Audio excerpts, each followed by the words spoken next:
I'm Little Sean, and these are the smoke signals. For those of you that have only heard about Brooklyn, allow me to explain the difference between the various sections. If you tell anybody you are from East Flatbush or you're going out there, automatically they'll assume you're either from the Caribbean or are friends with somebody Jamaican, Trinidadian, Guyanese, Haitian, and or etc. Initially and predominantly, people in East Flatbush have always assumed that people from Bed-Stuy are all American. For Caribbean people, they've always referred to them as Yankees. I say that to say, when I met and became friends with Jay-Z, and found out he was from Marcy Projects, you couldn't tell me he wasn't a Yankee nigga. I just knew it, and I was right. As for the late great Clark Kent, he was from Crown Heights, and that too was drenched with Caribbean folk, but Clark's family was Panamanian. Oftentimes, wherever you're from is where you'll frequent. But as for me, I've always gone and hung out anywhere and everywhere, and that included other boroughs as well. When Jay moved out of the projects, he got an apartment at 560 State Street, and that was located between 3rd Avenue and what's referred to as the Flatbush Extension.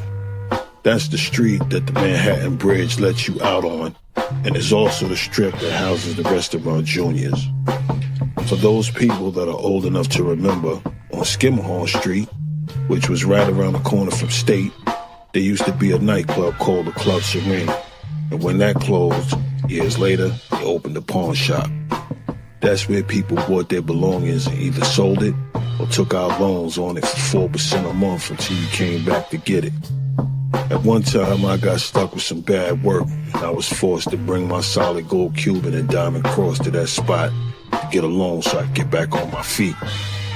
After about 2 weeks or so, I was able to get my shit back, so I had a friend drive me there, because parking was always horrendous. Now, when retrieving your items, you had to pay for it on Skimmerhorn, but walk across the street on Flatbush and Livingston to pick it up from their safe. Simple, right? I made my man park at the Flatbush location while I ran across the street with the cash to Skimmerhorn to pay. When I walked in, right away I noticed a dude online about 3 people behind me. By the time I got to the window, he wasn't there, and that was kind of strange. I got outside, waited for the light to change, jogged across the street past my man's car and walked in the store. Why was this dirty little nigga in there waiting?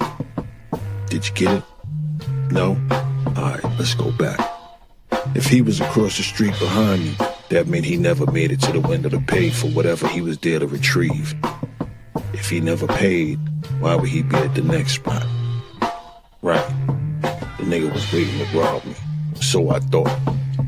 I ran right out the store, told my man to wait here, then sprinted down the block, right around the 560 State Street so I could grab me a pistol. I knew they was home because it was early as hell, so after living on they bell, they buzzed me up. I had to move fast because I ain't want that dirty little nigga to leave, so I told them what happened as fast as I could, then I asked for a banger. Jay and his cousin said, "What? Hell no, we all going back." Jay and I ran downstairs, jumped in that white GS 300, made the illegal left turn on the Flatbush and came to a screeching halt in front of my man's car and hopped out. Jay's cousin decided to run instead of drive with us, so when he got there, he had that walking tall wooden stick from that movie in his hand. I expected nothing less from these guys, but I have to say, I was impressed because they refused to give me anything, but they damn sure came downstairs to handle whatever had to get handled with me. Needless to say, by the time we got there, the dirty little nigga was gone. In that part of Brooklyn, you got Fort Greene, Farragut, Gowanus, Wyckoff, and further down Flushing and Myrtle Avenues, Marcy and Tompkins Projects. The closest to a projects we had in East Flatbush was Vanderveer. Back in the 80s and the 90s, the glue that connected Brooklyn niggas was usually a trip to Rikers Island or a stint up north. That kind of toxicity was what solidified you in the streets back then, And that's how different parts of Brooklyn got cool up north. The way you carried yourself, it got carried in jail. So when KRS once said Brooklyn keeps on taking it, the derivative was what the Brooklyn niggas downtown did to people coming out them clubs in the city. Those downtown parts of Brooklyn are a stone's throw away from the Manhattan and Brooklyn bridges. Flatbush niggas went to Jamaican clubs in the bush like Starlight, Biltmore Ballroom, or Village Hut in East New York, and eventually the Q Club in Queens. I think God was telling me to delay this episode of Smoke Signals because of what's just taking place at the Roots picnic though. Who knew Jay would pop out with that Eazy-E afro and rid his person of the slanderers who have continuously attacked him, legally as well as verbally. Back before and during the earlier Rockefeller days, you'd never catch Jay without a pistol on. Hard to believe now because of his enormous success, plus being tough, putting in some work has never been attached to his overall storyline. But both could be true at the same time and are only due to his avoidance of anything troublesome. So his thing was, I got it on me, and we're good, as long as you don't fuck. You see, being embarrassed was and is not, nor has it ever been his thing. To be fair though, Brooklyn niggas have always stayed strapped with iron. So him keeping one close wasn't a far reach, no pun. The rape accusations concerning the minor, Drake and Nicki shots along with the everyday Dame slander is enough to make the quietest person loud as hell. And that's what you witnessed at that Roots picnic. Tory Lanez and Oskino were throwaways like additives, but still stunk the same regardless. We'll see what comes with a smoke signal. If that Nicki shot of the Barbie doll's kin was so far below the belt, it could have been a lock in the sock. But what are we talking about though? Isn't it all fair in war?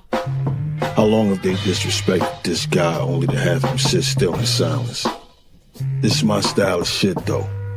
The rap I came up on and was a part of, not the other thing. Of course Drake's has some tunes you repeated a chorus along with, but I think Nicki's raps are for a much younger audience. Sure, Jay and I used to be friends. What became of that, I couldn't tell you. These days, I'm just a bystander with a preference and an opinion, just like you guys. Besides, who would want to be a part of the way things are now anyway? False accusations of heinous crimes against minors, only for them to be nothing but a smear tactic? Nah, y'all can have it all to yourselves.